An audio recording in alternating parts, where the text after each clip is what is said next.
Hey, good morning, everyone. How are you? How are you, Alexia? Not that good. Yeah, so do you want to explain what happened or do you want me to? Okay, I'll try.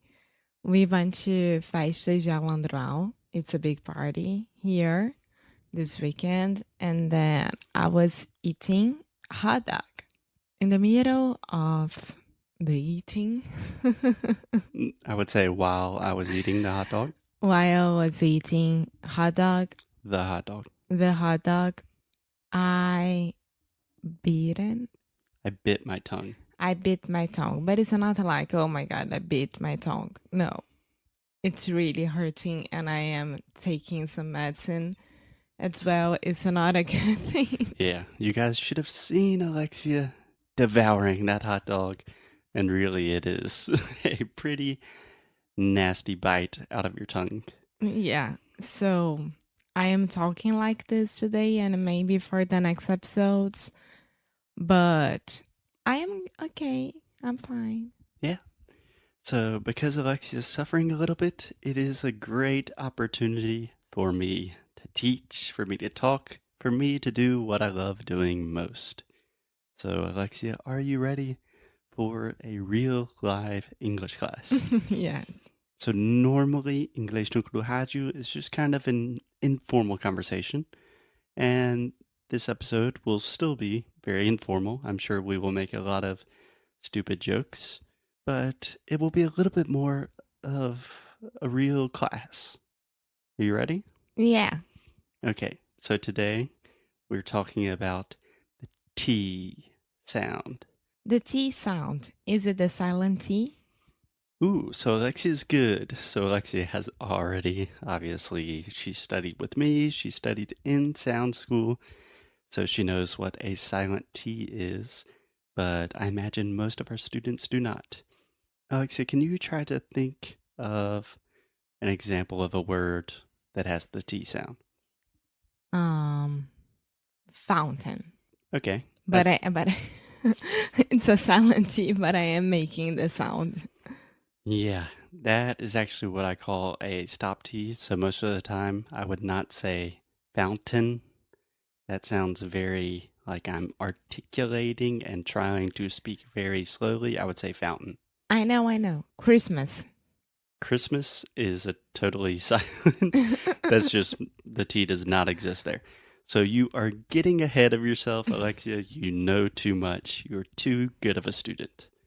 So let's think about something more simple. The traditional T is what we call the true T in English, or at least that's what I call it, the true T. So this normally occurs at the beginning of words. So for example, time. Can you say that for me? Time. What about totally? Totally. Yeah. Timid? Huh? Timid? Timid. Yeah. So when we're saying these words like time, tom, tan, we're making a true T sound. So a t, t, t. Do that with me. T, Oh my God. t. It hurts. It hurts so bad. Okay. But this is the normal T sound that people think about. Most of my students only imagine that there's one T in English, but depending on how you measure it, there are actually 4 or 5 different T sounds in English. It's crazy. So in this episode and probably the next episode, we're going to explain all of them. Okay? Okay. Okay, so let's start with the true T. First, it normally occurs at the beginning of words, just like we said, time, tom, timid, etc. So one thing to realize is that this sound is actually quite different from the traditional T sound in Portuguese. So if you say todos, fala isso. Todos. Todos. Yes. Você está falando todos, né? So in English, to produce the true T sound, we're using the tip of our tongue. That means the little part, and I'm pointing to the part of my tongue, but the very front part of your tongue is touching the top of your mouth. in Portuguese, you actually use what we call the blade of your tongue. So you're not saying todos. So when you hear gringos say like todos os dias, It's because they are trying to make the same sound as in English. yeah, because they're using the tip of their tongue, right? When I say Right. tip, it's just the, A pontinha. yeah, a pontinha da linguinha está tocando o céu da boca, né? So, as always, there are a lot of exceptions. So one of the easiest exceptions to memorize, I try to make it simple because I'm not really a huge fan of rules, is when we have the TR. So can you think of an example of a word with TR? True. True. Okay. And you really want to round your lips and say true. True. Yeah, perfect. So true, that is like a CH sound. Honestly, in English, we should write true with a CH. It would make a lot more sense. So another example could be Tree. tree. Exactly. So you're saying ch, just like Thiago. So you're not saying three, you're saying tree. Tree. Yeah. So it is totally not a T when we have a TR. That is something we discuss extensively in sound school. The TR is totally separate from the T. Okay? And apart from the beginning of the words, when you normally see the true T, you also see it in the middle of words when there is a stress. So I know that sounds a little complicated, but it almost always happens naturally. So for example, think about, we just started the month of? September. Exactly, September. So that is a true T, sept. I'm really aspirating, which means I'm breathing air out of my mouth and going t, making that pop sound. September, October, t. I'm thinking about the months of the years. A month. No. Month CH. is a TH, which is a whole nother thing. We have a lot of episodes on that we just released this week. So, normally the true T occurs at the beginning of words, but sometimes it occurs in the middle of words when we have stress. Are we cool with that? Yeah. Okay, so the crazy thing is the true T, the traditional T that most people think about when we're thinking about a T, is probably the least common T sound in English.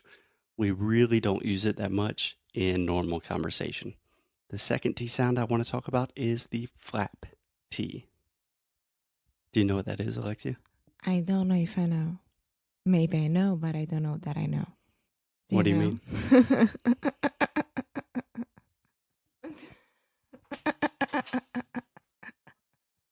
Okay, you guys, did you hear this? This is Potter in the middle of the podcast. He really needed to go to the bathroom to pee. We interrupt our program to bring you this important message. I love you. Now, back to our show. Okay, we are back. Guess who's back? Back again. Talking about the flap T. Okay, Shade is back. like I said, the true T is not that common. A much more common sound in English is the flap T. Alexia was very ambiguous if she knows what that means or what that doesn't mean. So, the flap T, you really do not want to think about it as a T sound. Remember, we're talking about sounds, not letters on a written piece of paper, but we're talking about the sounds. So it's much easier for Brazilians to think about this as an R sound, like an R in the middle of a word. For example, para. Okay. I know a lot of times Brazilians say pra, same thing, but if you say para, puru, piri. Para, piri, puru, puru. Exactly. So when you're doing that, your tongue is just touching the top of your mouth really, really fast, and it's just a quick little tap. Yeah.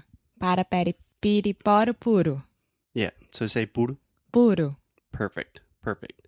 Now, for example, say the word gotta. Gotta. Yeah, I gotta get going. Huh. exactly. So the flap T occurs a lot with contractions, like I got a lotta. I got a lot of. Yeah, so this is a difficult sound for when Americans are learning Portuguese or Spanish. They want to think about the R as like an American R, so they say like eu vou para a praia. So I remember my Spanish teacher just remembered the phrase got a lot of butter.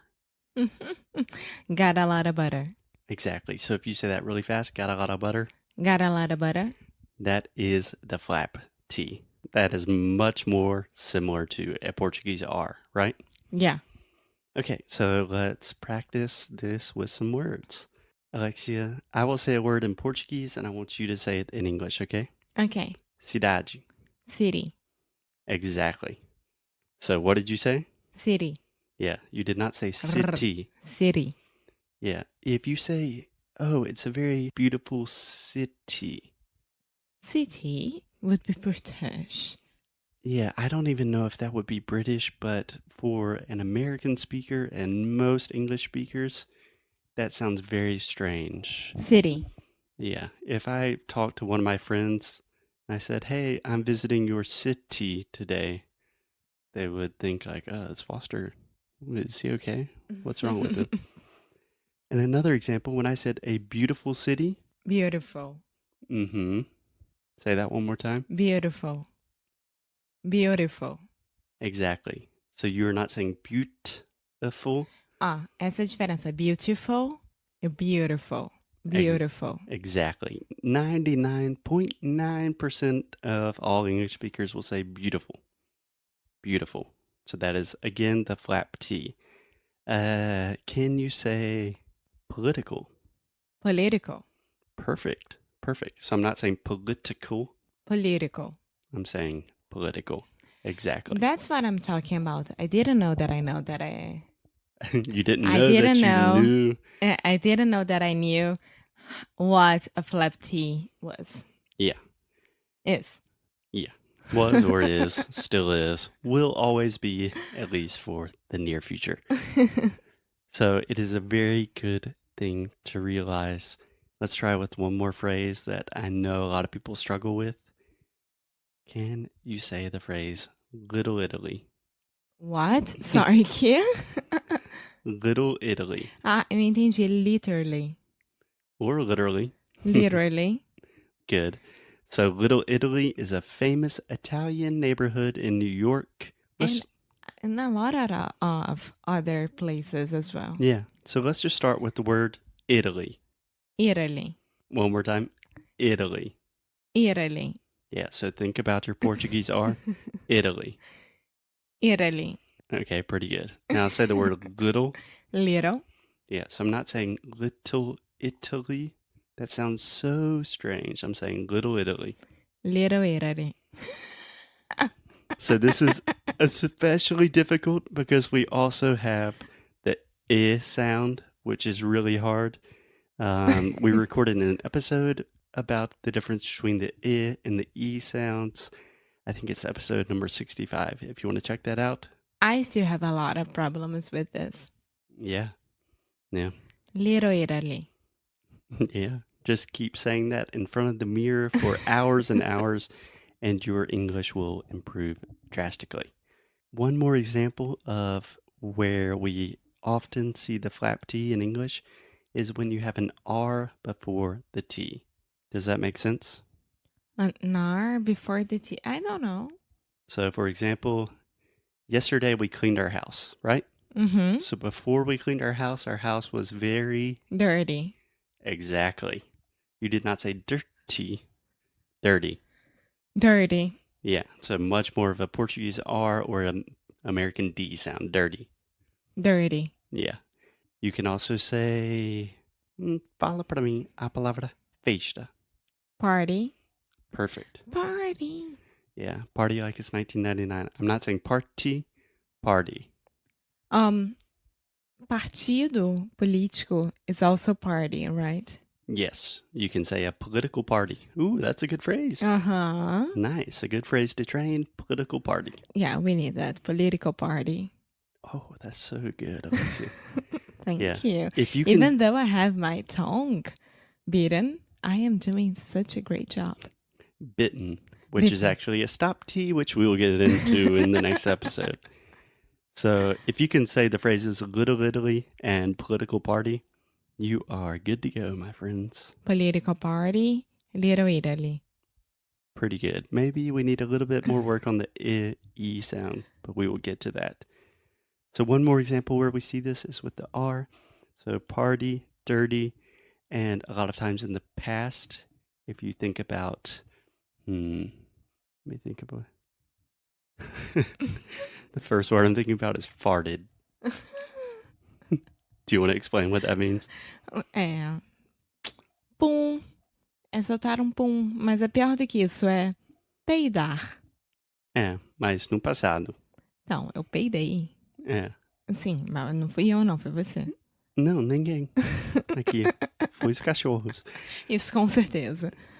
But no one would say, oh, I just farted. No. That's so weird. You say And it that's like... this is horrible to say as well. Okay. Correctly or incorrectly? Incorrectly. Incorrectly. So if you want a nicer way to say soltar pum, when I was a little kid, my mom always said poot. No. We saw during that show. Okay, yeah. So there's a show called Freaks and Geeks. It's so good. I recommend everyone watch it. It's a great show. And there's an expression in English to cut the cheese. I like Cortar that. o queijo. Quer dizer, soltar pum. But But when I was a little kid, my mom, instead of saying farted, because farted was a dirty word, so many flap T's, we would say poot. How? Poot. What? Poot. Poot. Yeah, so P-O-O-T. I'm really exaggerating the T so you understand. But think about pooted in the past. Put it. Yeah, I would always say like, my brother pooted. But I would never... Is it a normal thing or only your mom? No, everyone would understand that. But It looks like you're saying pudding. That's another good example, though. No one says Putin. We say Putin. Putin. Finally, a nice way to say soltar pum is past gas. Past what? Gas. Do you want me to say the Passar. past of the gas? No. Passar gasolina. You say pass gas, but we're really talking about gaseosa. I don't know why my lesson on the T's turned into It a wasn't lecture me this about time. farting. You always complain that it's always me, and it wasn't me at all. Damn it, Alexia. I don't know how this happened. It was my fault. Yeah. Okay, so anyway, we have the true T, we have the flap T. I would recommend just thinking about these, practicing with some examples like Little Italy, political party, then September, October, and just when you see a T or you hear a T in English, think about, is this a true T or is it a flap T? Or is it a silent T or is it a stop T? And we will talk about the silent T and the stop T in the next episode. Yay. And I hope I'll be better.